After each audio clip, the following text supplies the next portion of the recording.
네, 오늘 은혜 받으실 말씀은 누가복음 9장 57절로 62절, 우리 다 같이 교독하실 텐데요. 마지막 구절은 합독하도록 하겠습니다.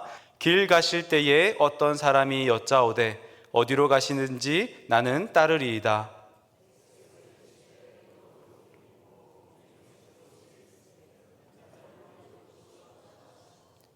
또 다른 사람에게 나를 따르라 하시니 그가 이르되 나로 먼저 가서 내 아버지를 장사하게 허락하옵소서.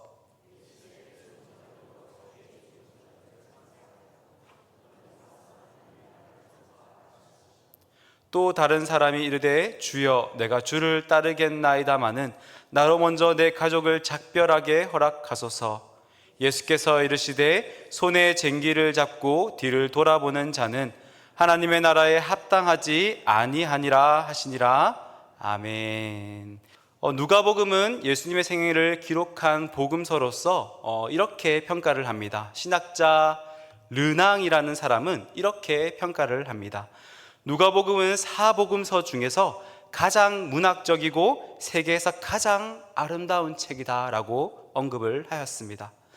아마도 4개의 복음서 중에서 가장 체계적이고 또 문학적으로도 잘 쓰여져 있기 때문에 아마 이렇게 표현을 한 것 같습니다. 누가복음은 사도행전과 함께 각 서두에 이렇게 밝힙니다. 데오빌로 각하에게 글을 보낸다라고 밝히고 있습니다. 누가복음과 사도행전, 즉 상권과 하권의 책처럼 상권의 누가복음은 예수 그리스도의 탄생과 구속사역을 다루고 있고, 하권은 그들의 제자 성령님을 받아서 사도들의 행전에 대한 내용들을 기록하고 있습니다. 누가는 바울의 2차 전도 여행 때 만나서 그와 함께 계속해서 동행했던 인물입니다. 출신은 헬라인 출신으로서 또 성경에 기록되어 있는 내용들을 보면 의학적인 용어들, 즉 헬라어 했을 때의 의학적인 용어들을 많이 쓰는 것으로 보아서 직업이 의사로 추정되고 있습니다. 그런 그가 누가복음서를 기록한 목적을 1장 3절과 4절에 기록하고 있습니다. 우리 3절과 4절을 한번 함께 읽어보도록 하겠습니다.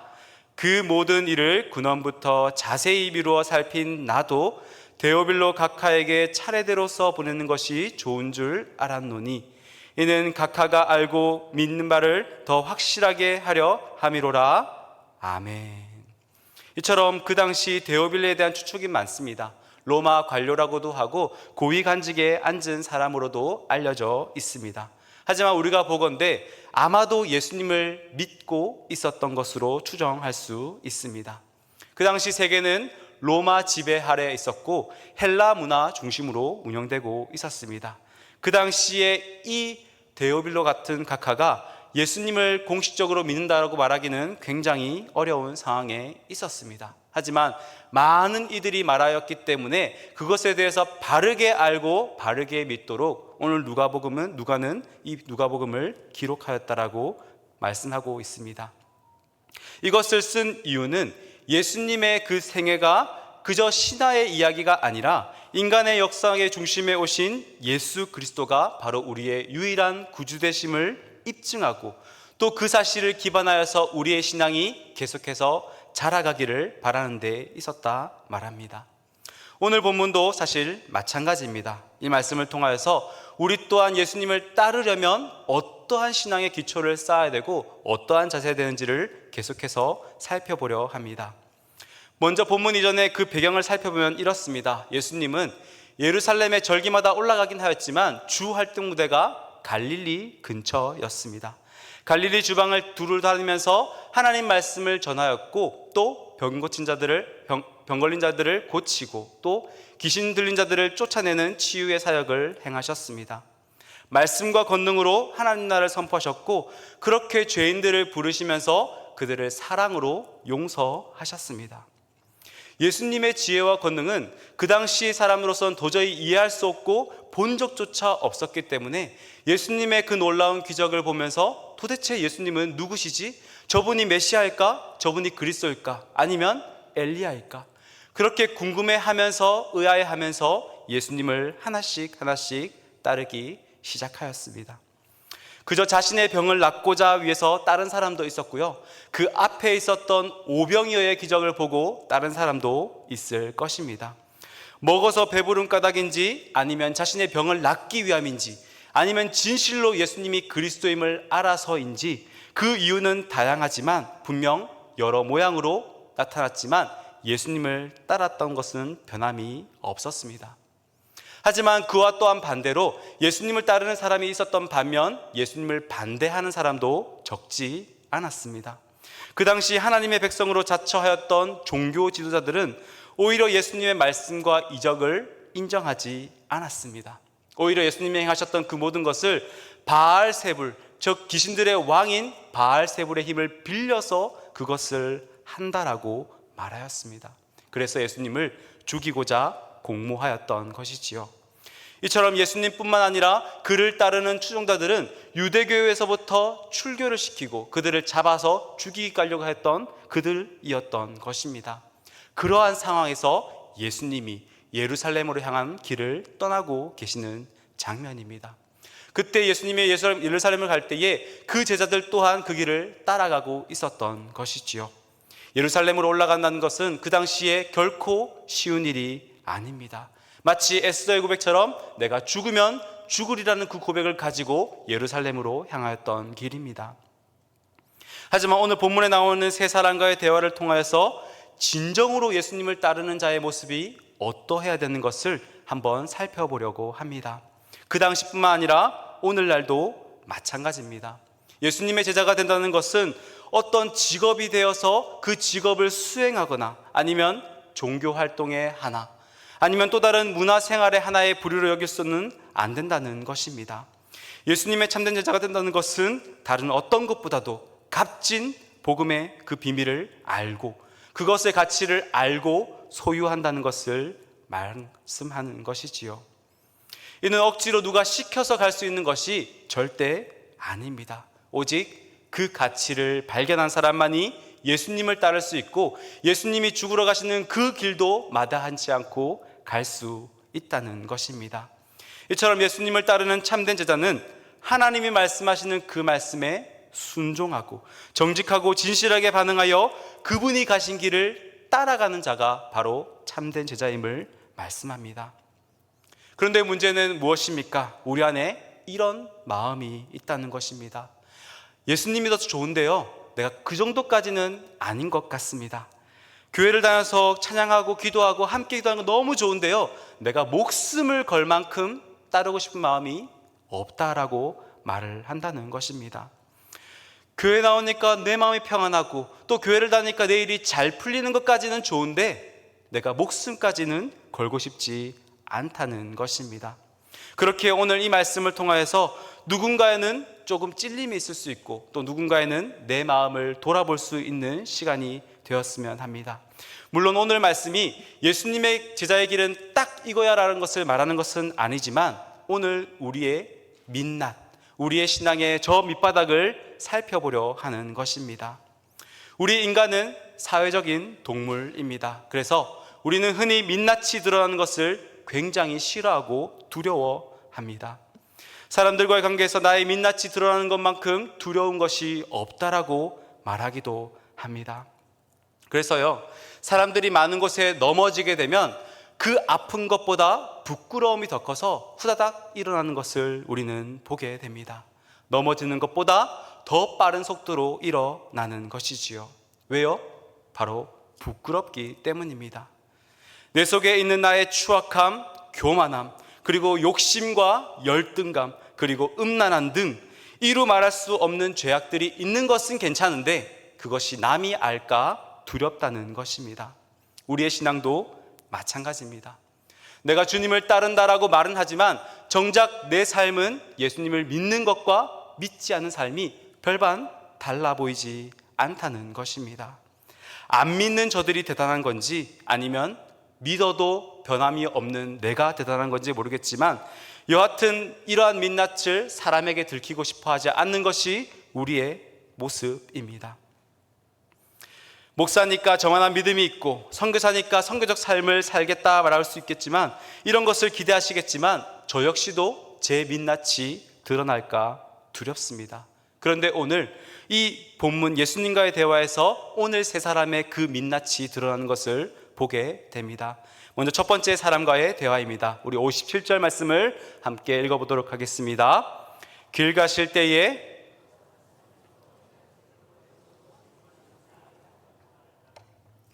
예수님께서 예루살렘으로 향하는 길을 가실 때에 어떤 사람이 이렇게 고백합니다. 어디로 가시든지 나는 따르리이다 라고 고백하고 있습니다. 정말 대단한 고백을 하는 것을 보게 됩니다. 예수님이 가시는 길이 어디든 내가 따라가겠다라고 말을 하고 있습니다. 이 길로 번역된 헬라어 호도라는 단어는 단순히 표면적인 우리가 걸어가는 길을 의미하기도 하지만 예수님이 가셨고 또 제자들이 갔던 그 생활 방식을 의미하기도 합니다. 즉, 그 길을 가겠다는 것은 내가 예수님과 제자들의 그 생활 방식과 태도까지도 내가 따르겠다라고 말을 하는 것이지요. 하지만 예수님의 대답은 전혀 엉뚱한 방향으로 흘러가는 모습을 보게 됩니다. 그러면서 하시는 말씀이 여우도 굴이 있고 공중에 새도 집이 있으되 인자는 머리 둘 곳이 없도다, 이렇게 말씀합니다. 조금 의아하실 텐데요, 의역을 해보면 이렇습니다. 나를 따르는 길은 너가 지금 열정으로만 해서 따를 수 있는 길이 아니라는 것을 우리에게 말씀해주고 있습니다. 지금 내가 예루살렘을 향하여 가는 그 길이, 그 길 끝에 무엇이 있는지를 자세히 살피고 너가 그렇게 고백하라라고 말씀하는 것입니다.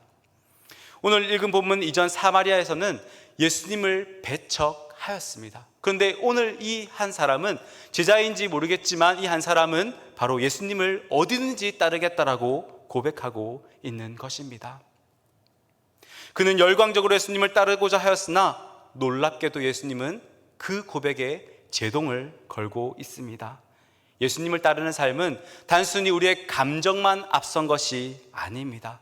분명 우리의 마음을 다해서 예수님을 따르는 것이지만 감정만 앞서서는 안 된다는 것을 말씀합니다.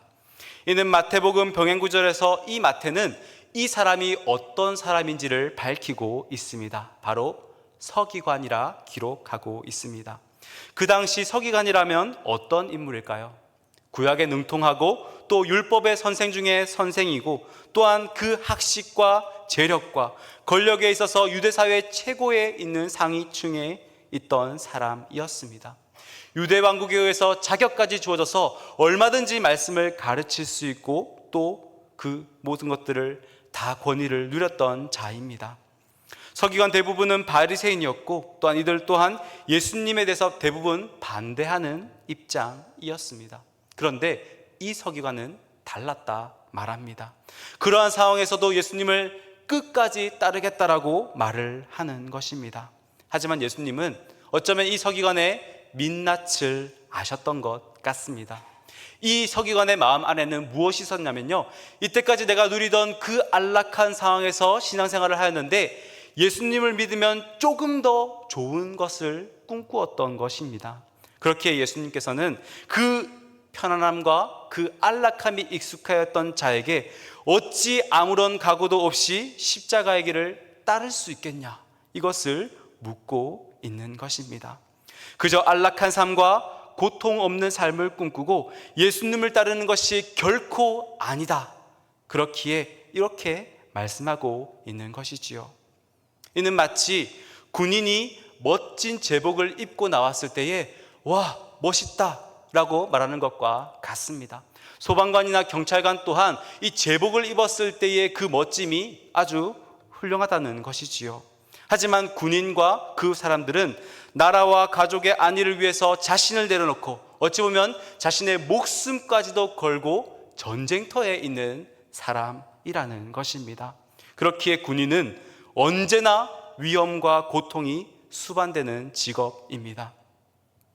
심지어는 전쟁에서 승리하여도 개인적인 트라우마에 쌓이기도 하는 것입니다.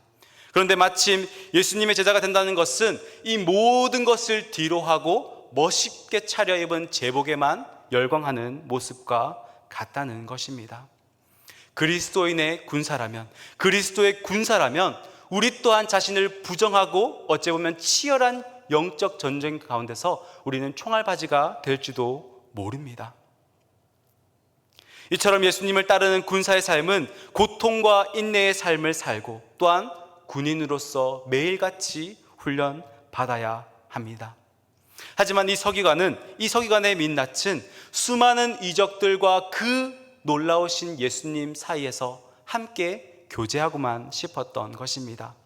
그 예수님과 친밀한 교제를 누리고 그저 멋있게 주님을 따르고자 했던 것입니다. 그는 전혀 자기 부정과 희생 그리고 고통을 수반하는 예수님의 길과 제자도를 이해하지 못했기 때문입니다. 이는 자기 확신에 찬 이 모습은 베드로의 모습을 연상하게 합니다. 베드로와 또한 열정적으로 예수님을 죽기까지 따르겠다 말합니다. 그의 마음은 진심이었습니다. 진심으로 따르고 진심으로 예수님을 죽기까지 따라서 예수님을 해하는 자에게 칼을 빼들어서 그의 귀를 자르기까지 하였습니다. 그러나 얼마 지나지 않아서 닭이 울기 전 예수님을 3번이나 부인하였습니다. 그것도 예수님을 저주까지 하며 부인하였습니다. 그의 마음은 진심이었습니다. 그러나 예수님을 부인한 것 또한 사실이라는 것입니다. 사랑하는 여러분, 예수님을 따르는 삶을 그저 훌륭하고 멋있는 제복을 입은 군인의 모습으로만 착각해서는 안 됩니다. 군인은 끊임없는 피와 땀으로 훈련과 전투에 임하는 사람입니다. 물론 휴가 나올 때는 잘 다려입고 칼각을 잡고 나옵니다. 그것을 보면 그런 사람이 별로 없겠지만 멋있다라고 말하는 사람도 종종 보게 된다는 것입니다. 이것을 착각해서는 결코 군사로서의 사명을 끝까지 감당할 수 없기에 예수님은 이 사람의 고백과 태도를 바로잡아 주십니다. 우리 58절 말씀을 한번 함께 읽어보도록 하겠습니다. 예수께서 이르시되 여우도 굴이 있고 공중에 새도 집이 있으되 인자는 머리 둘 것이 없도다 하시고 아멘. 이처럼 예수님의 대답을 살펴보면 그냥 하신 말씀이 아닙니다. 이 서기관의 의도를 정확하게 알았던 것입니다. 예수님을 따르는 것은 결코 권력이나 명예, 부와는 상관이 없는 삶입니다. 물론 열심히 하면 그것이 때로는 따라올 때도 있기는 합니다. 하지만 우리는 그것을 추구하는 인생이 아니라는 것입니다. 오히려 여우나 새와 같은 짐승들에게도 있는 최소한의 거처도 없어서 인자는 머리 둘 곳이 없다라고 말씀합니다. 그 당시 여우는 어떤 존재였냐면요, 이스라엘 성지의 흔한 동물로서 주로 악한 자, 꾀돌이를 의미하고 있습니다. 이 악한 자를 상징하는 여우도 땅속에 구멍이나 땅굴이 있어서 그곳에서 쉼을 누리고 추위를 피하기도 한다는 것이지요. 공중의 새는 또 어떻습니까? 누가 돌보는 사람이 하나 없어도 자기들끼리 잘 먹고 잘 지냅니다. 이처럼 잡히지 않는 공중의 새와 악하다고 여기는 그 여우도 집이 있지만 역설적이게도 모든 인류를 구원하러 오신 그 예수님은 머리 둘 곳이 없다 말씀합니다. 한낱 짐승도 돌아가실 곳이 있지만 인자는 가는 곳마다 배척당하며 늘 다른 사람에게 의탁하며 살았다 말씀합니다. 분명 예수님을 따르면 놀라운 기적을 체험할 수 있습니다. 하지만 예수님을 끝까지 따르려면요, 그것을 보고 따르는 것이 아니라 하나님 말씀에 의지하여 예수님이 가신 그 길을 우리는 볼 수 있어야 합니다.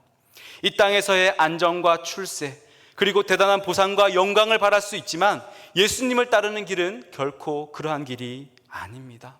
오히려 제대로 믿는다면 고통과 아픔, 어찌 보면 광야와 같은 외로움이 가득한 곳일지도 모르겠습니다. 우리의 선생 되신 예수님이 계속해서 다른 집과 다른 집을 거쳐며 떠돌아다니시는데 하물며 그를 따르는 제자가 어찌 이 땅의 풍성한 보상을 바랄 수가 있겠습니까? 예수님은 가는 곳마다 배척을 당하였습니다. 세상이 예수님을 영접하지 않았고 그 예수님을 품지 않았기에 머리 둘 곳 하나 없이 여기저기 떠돌아다녀야만 했던 것입니다. 서기관으로 보이는 이 제자는 이것을 따져보아야만 했습니다. 예수님을 따를 때 얻을 것과 잃을 것을 한번 계산해 보라는 것입니다. 단순히 세상이 말하는 그 방식, 내가 예수님을 따르면 얻을 것과 잃을 것을 계산하는 것이 아니라 믿음의 눈으로 내가 잃을 것과 내가 얻을 것이 무엇인지를 정확하게 셈해보라는 것입니다. 머리둘 것 하나 없는 예수님의 인생과 그의 제자의 길을 따르는 삶이 어떠한 것인지를 정확히 셈해보라는 것입니다. 예수님의 서기관의 열정과 고백 그 자체를 부정한 것은 아닙니다. 하지만 그 열심과 그 열정 이후에 그 예수님께서 허락하셨던 그 십자가의 길이 어떠한 것을 포기하고 이루어졌는지를 우리는 정확히 보라는 것입니다.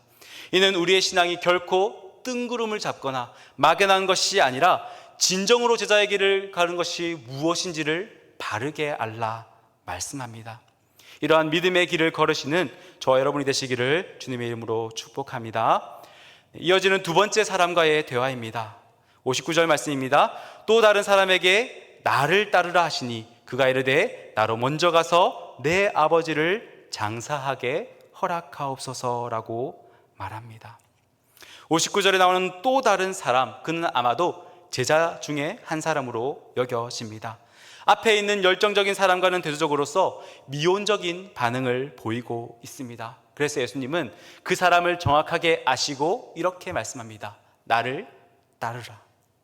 나를 따르라라고 말씀합니다. 그러자마자 그 사람은 나로 먼저 가서 아버지를 장사할 것을 요청하고 있습니다.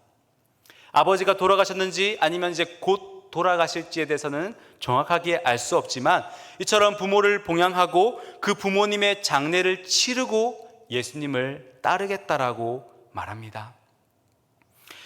예수님을 따르는 것뿐만 아니라 그 당시 부모님을 공경하고 또 특히 장례식을 잘 치르는 것은 유대 문화에 있어서 아주 중요한 문화였습니다.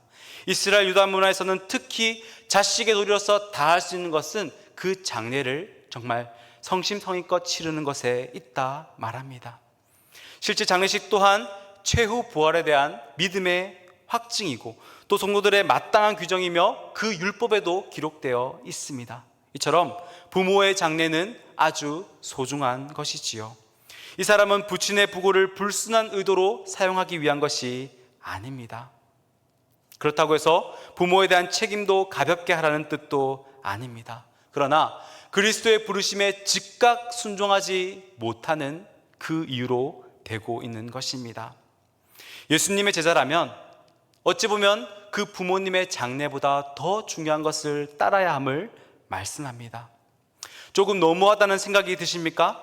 저는 신앙 초기 때에, 신앙 처음 때에 이것이 너무나도 과하다는 처사로 여겨졌습니다. 하지만 예수님의 의중을 들여다보면 그렇지 않습니다.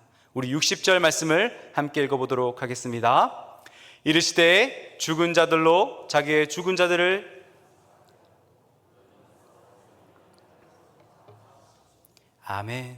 이처럼 앞에 죽은 자들은 영적으로 죽은 자들을 가리키고 또 후자의 죽은 자들은 육적으로 죽은 자들을 말합니다. 다시 말해서 육체적으로 죽은 자들은 영적으로 죽은 자들에게 맡기고 너는 영적으로 살아있기에 살아있는 생명을 위해서 발벗고 나서라 라고 말씀하는 것입니다. 즉 예수님이 가셨던 그때가 마지막 때요 바로 그 예루살렘에 가는 길이 죽으러 가는 길이었기에 그 죽음이 아닌 이제는 생명을 위하여서 너가 살라라고 말씀합니다. 즉 죽어있는 자를 위해 살지 말고 살아있는 자, 하나님 나라 앞에서 살아있는 자를 위하여서 하나님 나라를 전파하라 이렇게 말씀하십니다. 그래도 예수님이 조금 너무하신가요? 실제로 구약시대 때 구별된 나실인들도 비록 부모님이 별세하였어도 그 시체에 손을 대지 못하였습니다. 민수기 6장 6절에서 8절에 이렇게 기록되어 있습니다. 부모를 장사하는 것이 결코 부족하지 않다, 중요하지 않다거나 할 필요가 없다고 말하는 것이 아니라 하나님께 구별된 나실인은 그 시체를 건들지 말라 말씀합니다. 십계명의 율법 중에도 분명하게 주어진 말씀입니다. 그러나 주님을 따르는 제자는 인륜과 세속사를 넘어서 하나님 나라를 전하는 일에 진심과 전심으로 따라야 함을 말씀하고 있는 것입니다. 죽은 자와 대비하여 영적으로 살아있는 너희는 자신의 모든 노력과 그 생활의 방식이 하나님 나라를 전하는 데 힘써야 됨을 우리에게 말씀하고 있습니다. 그 하나님의 나라를 전파하는 일은 바로 생명을 살리는 일이기 때문입니다. 즉 우리가 하는 그 모든 일이 한 영혼을 살리는 일이자 또 하나님 나라의 복음을 전하는 일이어야 함을 우리에게 말씀하고 있는 것입니다. 이처럼 그것에 죽은 자들의 몰두하는 일에만 매달린다면 우리 또한 죽어 있는 자와 다를 바가 없다는 것입니다. 그렇기에 하나님에 대하여 살아있는 자는 살아있는 자를 위하여서 생명을 전하기 위한 그 일에 힘써야 됨을 우리에게 말씀하는 것입니다. 마태복음에는 단순히 나를 쫓으라 라고 되어 있지만 오늘 누가는 그렇게 말씀합니다. 하나님 나라를 전파하라. 너희는 가서 하나님 나라를 전파하라. 이렇게 말씀합니다. 제자는 결코 어떤 신분이 되는 것을 말하는 것이 아닙니다. 오직 복음을 듣고 복음대로 살고 그 복음을 전하는 자가 예수님의 참된 제자라 말씀합니다. 제자는 예수님을 따라서 복음을 전하는 것이고 또한 예수님을 따라서 예배를 드리고 또 예수님을 따라서 믿음으로 살고 생명을 전하는 것입니다. 복음 때문에 부모와 가족을 버리라는 말이 결코 아닙니다. 하나님 나라를 전파하는 거룩한 일과 그 맡겨주신 직분으로 부르실 때에 인간사에 얽매일 것이 아니라 하나님이 바라보시는 관점으로 나아가라 말씀합니다. 믿음의 눈으로 그리스도를 붙잡을 때에, 믿음의 눈으로 예수님을 따라갈 때에 그 모든 것을 책임져 주신다 말씀합니다. 그것이야말로 예수님을 진정으로 따르는 길이라 말씀합니다. 제자된 삶의 가장 첫 번째 임무는 바로 예수님을 따르는 일이요, 그 핵심은 하나님 나라를 전파하는 데 있습니다. 마지막으로 세 번째 사람과의 대화입니다. 두 번째 사람과의 비슷한 맥락인데요, 우리 61절 말씀을 한번 함께 읽어보도록 하겠습니다. 또 다른 사람이 이르되 주여 내가 주를 따르겠나이다마는 나로 먼저 내 가족을 작별하게 허락하소서. 아멘. 이 사람은 특이하게도 누가복음에만 기록되어 있는 사람입니다. 이 사람은 예수님을 따르겠다는 결심이 있는 동시에 세상의 욕망도 단념하지 못한 사람이라 말합니다. 즉 두 마음을 품은 자입니다. 그는 혹여나 예수님이 명령하실까봐 스스로 자처하여서 주를 따르겠다 말합니다. 그런데 조건을 거는 것이지요. 가족과의, 그 사랑하는 가족과의 인사를 내세우고 있습니다. 사람들에게 보이기 위한 것이든 아니면 내면의 순수한 동기든 내가 어떻게 됐든 주님을 따르겠지만 지금 내가 사랑하는 가족과 작별하고 오겠습니다 라고 조건을 거는 것이죠. 여전히 그는 자기 일을 우선시하였고 또 사랑하는 가족들을 우선시하였던 것입니다. 그것이 왜 문제가 되겠습니까? 이것은 우선순위의 문제입니다. 어찌 보면요, 그 사람은 다시 가족과 작별을 하게 되면 가족들이 만류하였을 것이고 이 가족들이 만류하면 마음이 약해져서 결국에는 예수님을 따르지 않았을 것입니다. 그 예수님은 또한 그 자의 민낯을 정확하게 알았기 때문에 예수님은 그것을 허락하지 않으십니다. 가족과 작별하는 모습은 엘리사의 모습을 떠올리게 합니다. 엘리야 또한 엘리사를 부를 때에 엘리사 또한 가족과 작별할 것을 요청하였습니다. 그런데 엘리야는 허락을 하였습니다. 그런데 오늘 예수님은 왜 허락하지 않으실까요? 어째 보면 그 선지자의 말보다 오늘 예수님이 가시는 그 십자가의 길이 더 긴급하고 더 크게 요구되고 있는 것은 아닐까요? 이처럼 그리스도의 부르심을 따르는 사람은 사람의 말보다, 사람의 그 어떤 욕망보다 하나님의 뜻을 따라야 함을 말씀합니다. 이 사람은 그리스도를 따르는 것을 마치 고통스럽고 죽으러만 가는 길로 여겼던 것입니다. 만약 육체의 죽음으로 끝난다면 아마 이 가족과 작별하게 하는 것이 당연할 것입니다. 하지만 그 예수님은 죽어도 살겠고라는 그 부활의 생명을 이 자에게 주실 것이기에 걱정하지 말라고 말씀하는 것입니다. 그러니 예수님은 가족에 대한 사랑을 지적하고 계신 것이 아니라 너의 한계의 눈으로 보는 것이 아니라 믿음의 눈을 들어서 내가 가는 그 길이 어떤 길인지 그것을 밝히 보라고 말씀하는 것입니다. 그러면서 62절에 이렇게 말씀하십니다. 예수께서 이르시되 손에 쟁기를 잡고 뒤를 돌아보는 자는 하나님의 나라에 합당하지 아니하리라 말씀합니다. 손에 쟁기를 든 사람이 비유로 그 사람을 단호하게 꾸짖으십니다. 어찌 하나님 나라에 수고하겠다고 쟁기를 든 자가 뒤를 볼 수 있느냐? 그렇다면 그는 하나님 나라에 합당하지 않는다 말씀합니다. 뒤를 돌아보는 자들, 하나님이 행하신 것과 이루실 것을 바라보기보다는 이전의 것만 바라보고 하나님이 행하셨던 그 은혜, 내가 예전에 받았던 그 은혜만을 바라보는 사람을 의미합니다. 마치 그 롯의 아내가 소돔을 빠져나오면서 그 소돔을 돌아보았을 때에 결국 소금 기둥이 되었던 것처럼 과거의 영광에만 머무는 사람을 말합니다.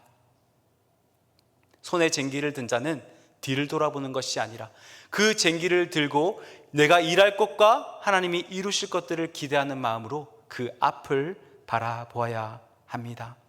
그 쟁기질을 부지런히 행하고 또 하나님이 행하실 것들을 기대하는 마음으로 하나님 나라의 좋은 씨앗이 주어진 씨앗이 잘 자랄 수 있도록 우리는 그 묵은 땅을 깨뜨려야 한다는 것입니다.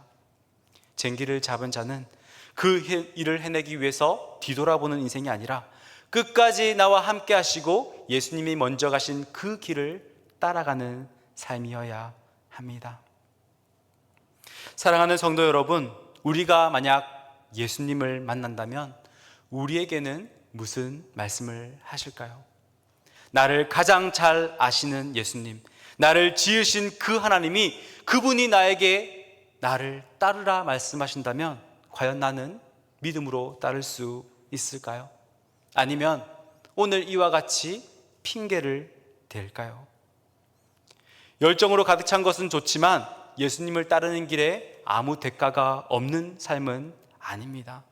어찌 보면 많은 것을 포기해야 되는 삶인지도 모르겠습니다. 하지만 그 뒤에 하나님의 영광이 있습니다. 또한 반대로 주님 부르실 때에 안 되는 것만 생각해서 주님 잠깐만요, 내가 이것만 하고 주님을 따르겠습니다라고 핑계대는 것이 또한 우리의 모습입니다. 그럼에도 불구하고 그 예수님은 나를 따르라 말씀하십니다.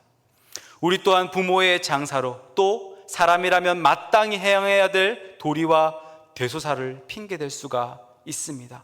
그런 그에게 말씀합니다. 죽은 일은 죽은 자에게 맡기고 살아있는 너는 살아있는 생명을 위해서 하나님 나라의 그 말씀을 전하라. 그리고 너는 나를 따르라 말씀합니다.